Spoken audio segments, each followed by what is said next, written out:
नमो बुद्धाय जय भीम.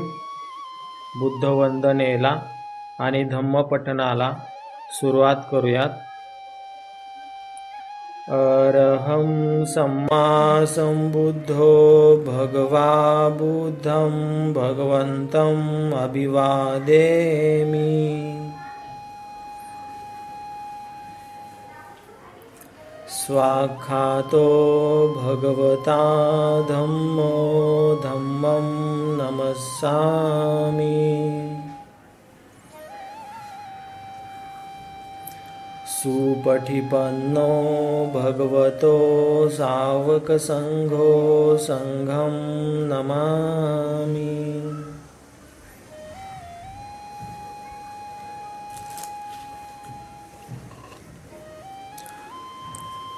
ओकासवन्दामि भन्ते द्वारतयेनं कथं सर्वमपराधं क्षमतु मे भन्ते. द्वितीयंपि ओकासवन्दामि भन्ते द्वारतयेनं कथं सर्वमपराधं क्षमतु मे भन्ते. तथ्यंपि ओकासवन्दामि भन्ते द्वारतयेनं कथं सर्वमपराधं क्षमतु मे भन्ते. ओकास अहं भन्ते त्रिशरणेन सद्धि पञ्चशीलं धम्मं याचामि. अनुग्रहं कृत्वा शीलं देत मे भन्ते. द्वितीयंपि ओकास अहं भन्ते त्रिशरणेन सद्धि पञ्चशीलं धम्मं याचामि. अनुग्रहं कृत्वा शीलं देत मे भन्ते. तथ्यंपि ओकास अहं भन्ते त्रिशरणेन सद्धि पञ्चशीलं धम्मं याचामि. अनुग्रहं कृत्वा शीलं देत मे भन्ते. नमो तस्य भगवतो अर्हतो सम्मा सम्बुद्धस्य. नमो तस्य भगवतो अर्हतो सम्मा सम्बुद्धस्य. नमो तस्य भगवतो अर्हतो सम्मा सम्बुद्धस्य. बुद्धं शरणं गच्छामि. धम्मं शरणं गच्छामि. संघं शरणं गच्छामि. द्वितीयंपि बुद्धं शरणं गच्छामि. द्वितीयंपि धम्मं शरणं गच्छामि. द्वितीयंपि संघं शरणं गच्छामि. तथ्यंपि बुद्धं शरणं गच्छामि. तथ्यंपि धम्मं शरणं गच्छामि. तथ्यंपि संघं शरणं गच्छामि. पाणातिपाथा वेरमणि सिक्खापदं समादियामि. अदिन्नदाना वेरमणि सिक्खापदं समादियामि. कामेषु मिच्छचारा वेरमणि सिक्खापदं समादियामि. मुसावादा वेरमणि सिक्खापदं समादियामि. सुरामेरयमज्जपमादठाना वेरमणि सिक्खापदं समादियामि. साधु साधु साधु. वनगन्धं गुणपेथं एथं कुसुमसन्थति. पूजयामि मुनिन्दस्य श्रीपादसरोरहे. पूजयामि बुद्धं कुसुमेन नैनं पुय्येन मेथेन लभामि मोक्षं. पुष्पमिलायति यथा हिन्दमेकायो तथा याति विनाशभावं. गन्धसंभारयुतेन दीप्तेन सुगन्धिना पूज्ये च पूजनीयन्तं पूजाभाजनमुत्तमम्. घनसारपदितेन दीप्तेन तमधनशिना तिलोकदीपं सम्बुद्धं पूजयामि तमोनुदं. सुगन्धिकाय वदनम् अनन्तगुणगन्धिना सुगन्धिना गन्धेन पूजयामि तथागतम्. बुद्धं धम्मं च संघं सुगततनुभुवा धातुवधातुगभ्ये. लङ्काय जम्बुदीपेति दशपुरवरे नागलोके च धूपे. सभ्यबुद्धः बिम्बे सखलदसदिशे केशलोमादिधातु वन्दे सभ्येऽपि बुद्धं दशबलतनुजं बोधिचेतियं नमामि वन्दामि चेतियं सब्बठानेषु प्रतिष्ठितं शारीरिकधातु महाबुद्धिबुद्धरूपं सकलं सदा एष मूल्ये निशिन्नो वसभारी विजयखापत्थो सभयुतं सत्था वन्दे तं बोधिपादपम् इमये ते महाबोधि लोकनाथेन पूजिता अहं पिते नमस्यामि बोधिराजा नमस्तुते बोधिराजा नमस्तुते बोधिराजा नमस्तुते इति पीसो भगवार्हं सम्मा सम्बुद्धो विद्याचरणसम्पन्नो सुगतो लोकविदुवानुत्तरो पुरीशधम्मसारथि सत्था देवमनुष्यानं बुद्धो भगवाति बुद्धं जीवितपर्यन्तं शरणं गच्छामि एच बुद्धातीता च एच बुद्धानागता पचुपन्ना च बुद्धा वन्दामि सब्बधा नत्थि मे शरणं मह्यं बुद्धो मे शरणं वरम् एतेन सच्चवज्जन होतु मे जयमङ्गलम् उत्तमङ्गेन वन्देऽहं पादपशिवरुत्तमं बुद्धेयो खलितो दोषो बुद्धो खमतु तं मम यङ्किञ्चिरतनं लोके विज्जति विविधापथु रथनं बुद्धसमानत्ति तस्मा स्वत्ति भवन्तु मे यो सन्निशिन्नो वरबोधिमूले मारंससैना महन्ति विजत्वा सम्बोधिमागच्छि अनन्तयानो लोको तमोतं पनमामि बुद्धम् स्वाख्यातो भगवता धम्मो सन्दिष्टिको अहकालिको यहि पशिको अपनायको पच्यतं वेदितभो वियुहिति धम्मं जीवितपर्यन्तं शरणं गच्छामि एष धम्मातीता च एष धम्मा अनागता पचुपन्ना च धम्मा वन्दामि सब्बधा नत्थि मे शरणं अय्यं धम्मो मे शरणं वरम् एतेन सच्चवज्जन होतु मे जयमङ्गलम् उत्तमङ्गेन वन्देऽहं धम्मं चङ्तिदोत्तमं धम्मेयो खलितो दोषो धम्मो खमतु तं मम यङ्किञ्चिरतनं लोके विज्जति विविधापथु रथनं धम्मसमानत्ति तस्मा स्वत्ति भवन्तु मे अस्थाङ्गिको अर्योपथो जनानं मुखापवेशा उजुकुवमग्गो धम्मं सन्ति करो पनीथो नियानिखोतं पनमामि धम्मम् सुपटिपन्नो भगवतो सावकसङ्घो उजुपटिपन्नो भगवतो सावकसङ्घो न्यायपटिपन्नो भगवतो सावकसङ्घो सामीचिपटिपन्नो भगवतो सावकसङ्घो यदिदं चत्तारि पुरिसयुगामि अट्ठपुरिसपुग्गला एष भगवतो सावकसङ्घो आहुनय्यो पाहुनय्यो दक्षिणय्यो अञ्जलिकरणीयो अनुत्तरं पुय्यं खेतं लोकसाहति सङ्घं जीवितपर्यन्तं शरणं गच्छामि एच सङ्घातीता च एच सङ्घा अनागता पचुपन्ना च सङ्घा वन्दामि सब्बधा नत्थि मे शरणं मह्यं सङ्घो मे शरणं वरम् एतेन सच्चवज्जन होतु मे जयमङ्गलम् उत्तमङ्गेन वन्देऽहं सङ्घं चङ्तिदोत्तमं सङ्घेयो खलितो दोषो सङ्घो खमतु तं मम यङ्किञ्चिरतनं लोके विज्जति विविधापथु रथनं सङ्गसमानत्ति तस्मा स्वत्ति भवन्तु मे सङ्गो विशिद्धो वरदक्षिणीयो सन्तीन्द्रियो सब्बमलपहनीयो गुणे हिनेखि समेधिपथो अनासो तं पनमामि सङ्घम् इमाय धम्मानुधम्मपटिपथ्या बुद्धं पूजयामि इमाय धम्मानुधम्मपटिपथ्या धम्मं पूजयामि इमाय धम्मानुधम्मपटिपथ्या सङ्घं पूजयामि अद्धा इमाय पटिपथ्या जातिजरामरणं महापरिमुञ्च स्वामी इमेन पुय्यङ्कमेन मामे बाले समागमो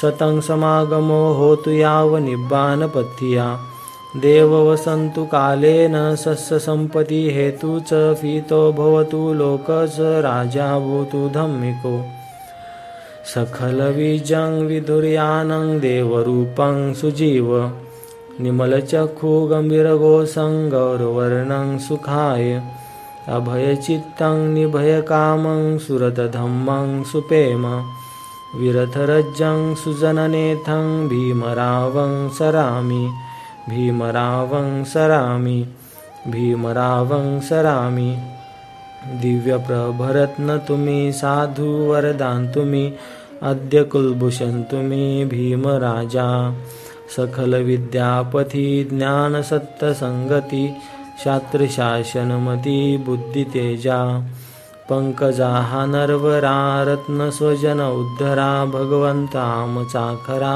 भक्त काजा चौधार संगरी शास्त्र न धरिता करी कापलारी उरी रौद्र रूपा मुक्तिपथ कोणथा जीर्ण स्मृती जाळीता उजळिल्या अंगतिका मार्गे साजा राष्ट्रघटनाकृती शोभते भारती महामानव बोलती स्वार्थ संज्ञा शरण बुद्धासमी शरण धम्मासमी शरण संघासमी भीमराजा भीमराजा भीमराजा।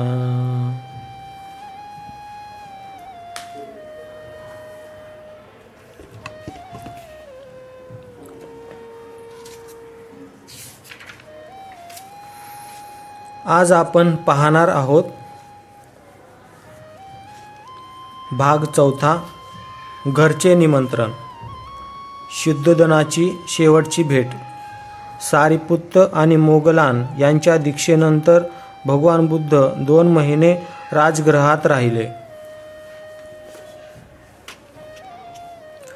भगवंत राजगृहात राहत असल्याचे ऐकल्यावर शुद्धोधनाने निरोप पाठविला। मरण्यापूर्वी माझ्या मुलाला पाहण्याची इच्छा आहे। त्याच्या उपदेशाचा फायदा इतरांना मिळाला, परंतु त्याच्या पित्याला किंवा त्याच्या नातलगांना तो मिळाला नाही। निरोप देणाऱ्या दूताचे नाव कालुदायीन असे असून तो शुद्धोधनाच्या एका दरबारातील मनुष्याचा मुलगा होता। तेथे पोहोचल्यावर तो दूत म्हणाला, जगदवंदनीय तथागता, कमलपुष्प ज्याप्रमाणे सूर्योदयासाठी उत्सुक असते त्याप्रमाणे आपले पिताजी आपली वाट पाहत आहेत। तथागतांनी आपल्या पित्याची विनंती मान्य केली आणि आपल्या बऱ्याच शिष्यांसह हे पित्याच्या घरी जावयास निघाले। भगवंत अधूनमधून मुक्काम करीत चालले होते, परंतु ते येण्यासाठी निघाल्याची वार्ता शुद्धोधनाला सांगण्यासाठी कालुदायीन पुढे निघून गेला। लवकरच ही बातमी सर्व शाक्य जनपदात पसरली। संबोधी प्राप्त करून घेण्यासाठी ग्रहत्याग केल्यावर ग्रहहीन होऊन फिरत असताना सिद्धार्थ आपला उपदेश सफल झाल्यामुळे कपिलवस्तूला आपल्या घरी परत येत आहे। ज्याच्या त्याच्या तोंडी हेच शब्द होते। आपल्या नातलग आणि मंत्री यांच्यासह शुद्धोधन आणि महाप्रजापती ही दोघेही आपल्या पुत्राला भेटण्यासाठी निघाली। आपला मुलगा दूरनच त्यांना दिसला तेव्हा त्यांचे सौंदर्य, गांभीर्य आणि तेज पाहून ते थक्क झाले आणि त्यांचे अंतःकरण अत्य आनंदाने भरून गेले। तो आनंद व्यक्त करण्यास त्यांना शब्द सापडत नव्हते। हा खरोखरच त्यांचाच पुत्र होता, हेच ते सिद्धार्थाचे रूप। तो महान श्रमण त्यांच्या हृदयाच्या किती जवळ होता आणि तरीही त्यांच्यातील अंतर किती दूर होते। तो मुनिश्रेष्ठ आता त्यांचा पुत्र सिद्धार्थ नव्हता। तो बुद्ध, भगवान, अरहंत, सत्यविद्य आणि सगळ्या मानवजातीचा गुरु होता। आपल्या पुत्राचे धार्मिक श्रेष्ठत्व लक्षात घेऊन शुद्धोधन रथातून खाली उतरला आणि प्रथम त्याला वंदन करून म्हणाला, आम्ही तुला पाहण्याला आता 7 वर्षे लोटली. या क्षणाची आम्ही किती आतुरतेने वाट पाहत होतो. नंतर भगवान बुद्ध आपल्या पित्यासमोर बसले. राजा आपल्या पुत्राकडे टक लावून पाहत उभा राहिला. त्याच्या नावाने त्याला हाक मारण्याची त्याची फार इच्छा होती, पण तसे धैर्य त्याला होईना. सिद्धार्था, तो मनातल्या मनात उद्गारला. सिद्धार्था, आपल्या पित्याकडे परत ये आणि पुन्हा त्याचा पुत्र हो. परंतु आपला पुत्राचा निश्चय पाहून त्याने आपल्या भावना दाबून टाकल्या. तो आणि महाप्रजापती दोघेही उदास झाली. याप्रमाणे पिता आणि आपल्या पुत्राच्या समोर बसला आणि दुःखात आनंद आणि आनंदात दुःख मानू लागला. त्याला आपल्या मुलाचा अभिमान वाटत होता. तरी पण आपला थोर पुत्र कधीही आपला वारसा होणार नाही या कल्पनेमुळे त्याचा अभिमान लोप पावला. मी तुला माझे राज्य देईन, राजा म्हणाला, पण जर तुला ते दिले तर तू ते मातीमोल मानशील. आणि भगवंत म्हणाले, राजाचे अंतःकरण प्रेमाने भरलेले आहे व आपले पुत्राबद्दल त्याला अत्यंत दुःख होत आहे हे मी जाणतो. पण ज्या पुत्राला आपण मुकलात त्याच्याशी ज्या प्रेमबंधनांनी आपल्याला जखडलेले आहे, त्या बंधनांनी आपण स्वतःला सर्व मनुष्यमात्रांशी जखडून टाका. म्हणजे सिद्धार्थाच्या जागी आपल्या त्याच्यापेक्षाही थोर पुत्र असल्याचे ओळखून येईल.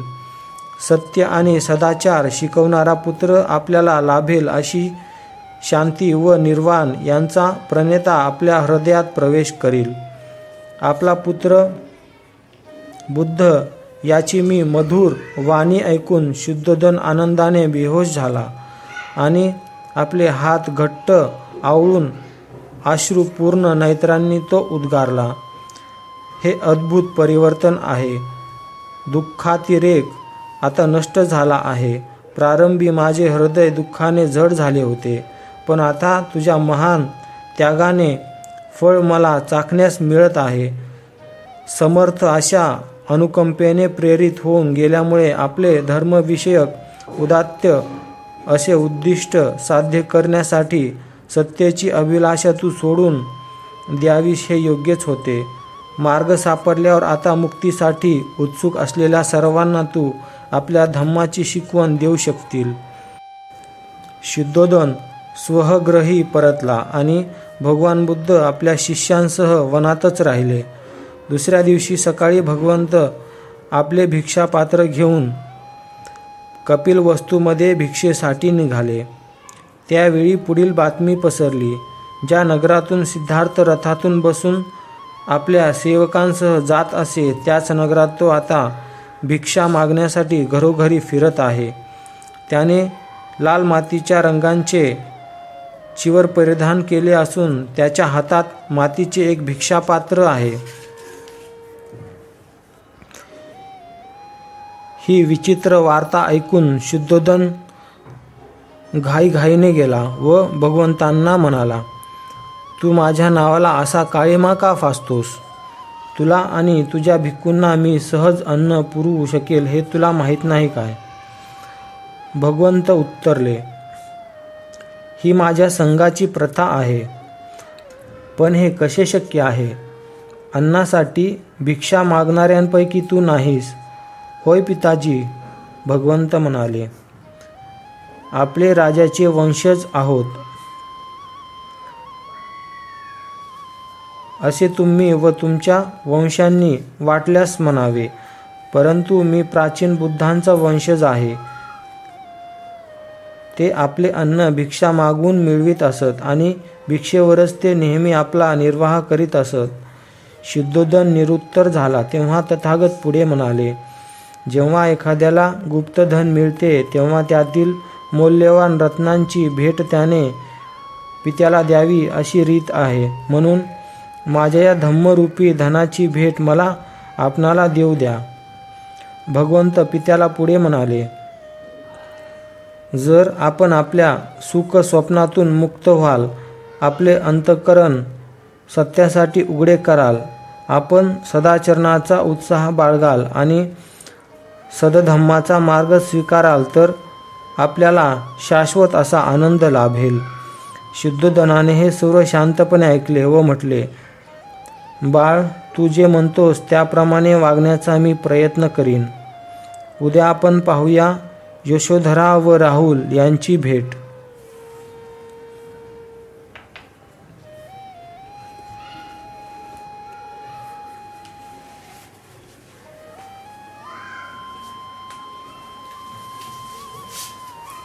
बुद्ध वंदनेला व धम्मपठनाला आपण समाप्त करूया.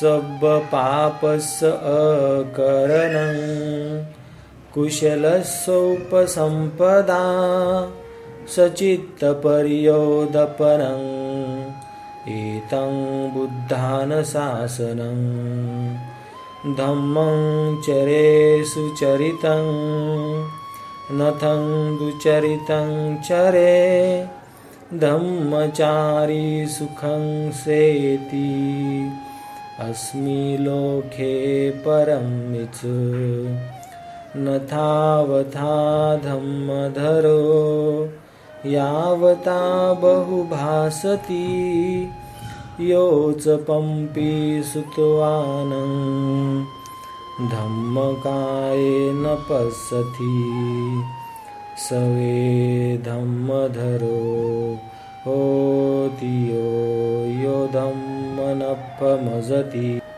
नत्थि मे शरणं अय्यं बुद्धो मे शरणं वरं एतेन सच्चवज्जेन होतु मे जयमङ्गलं. नत्थि मे शरणं अय्यं धम्मो मे शरणं वरं एतेन सच्चवज्जेन होतु मे जयमङ्गलं. नत्थि मे शरणं अय्यं संघो मे शरणं वरं एतेन सच्चवज्जेन होतु मे जयमङ्गलं. होतु मे जयमङ्गलं.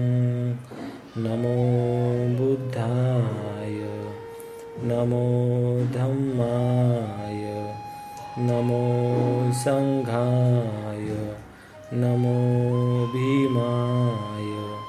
साधु साधु साधु. बुद्धं नमामि धम्मं नमामि संघं नमामि